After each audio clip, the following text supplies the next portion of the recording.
സ്നേഹിതരെ, ഈ ദിനത്തിൻ്റെ അനുഗ്രഹങ്ങൾ ഏറെ സ്നേഹത്തോടെ നിങ്ങൾക്ക് നേരുകയാണ്. ഈ ലോകത്ത് നമ്മൾ എന്തെങ്കിലുമൊക്കെ ആകണമെങ്കിൽ അതിൻ്റെ പിന്നിൽ ഒരു സഹനവും ഒരു ത്യാഗവും ഒക്കെയുണ്ട്. ഒരിക്കലൊരു മനുഷ്യൻ ഒരു ചായക്കടയിൽ കയറി അവനൊരു പരിപ്പുവട വാങ്ങി കഴിക്കുകയാണ്. കഴിച്ചപ്പോൾ അത് വളരെ ടേസ്റ്റിയായിട്ട് തോന്നി.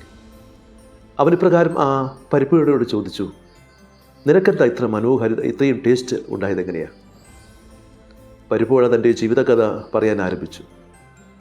തന്നെ പറിച്ചെടുത്തതും ഉണക്കിയതും വറച്ചട്ടിയിലിട്ട് വറുത്തതും എണ്ണയിലിട്ട് മൊരിച്ചതും പിന്നീട് പരുത്തിയെടുത്തതും ഒക്കെ അത് തൻ്റെ ജീവിത കഥ വളരെ സങ്കടത്തോടു കൂടി പറഞ്ഞു.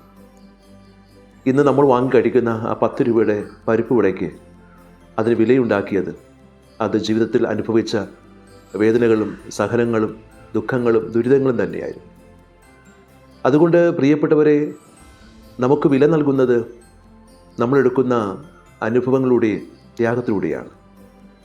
ഈ ലോകത്ത് ഞാൻ എന്തെങ്കിലുമൊക്കെ ആകണമെങ്കിൽ, എനിക്ക് വിലയുള്ളതായിട്ട് മാറണമെങ്കിൽ, ഞാൻ വിലയുള്ളവനായിട്ട് മാറണമെങ്കിൽ ഈ സഹനങ്ങളുടെ ഈ ത്യാഗങ്ങളുടെ കടന്നുപോയാലേ പറ്റത്തുള്ളൂ. വെറുതെ ഇരിക്കുന്നവന് അങ്ങനെ വെറുതെ ഇരുന്ന് നരഹിക്കാം.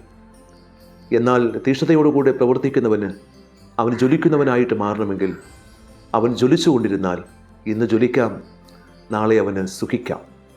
അതുകൊണ്ട് പ്രിയപ്പെട്ടവരെ, നമ്മളെ ഏൽപ്പിക്കപ്പെട്ടിരിക്കുന്ന ഓരോ കാര്യങ്ങളും അതെത്ര വേദനയുള്ളതായാലും എത്ര ബുദ്ധിമുട്ടായാലും ചെയ്യേണ്ട കാര്യങ്ങൾ അത് നന്നായിട്ട് ചെയ്താൽ ജീവിതത്തിൽ നമുക്ക് സന്തോഷവും സമാധാനവും അനുഭവിക്കാൻ സാധിക്കും.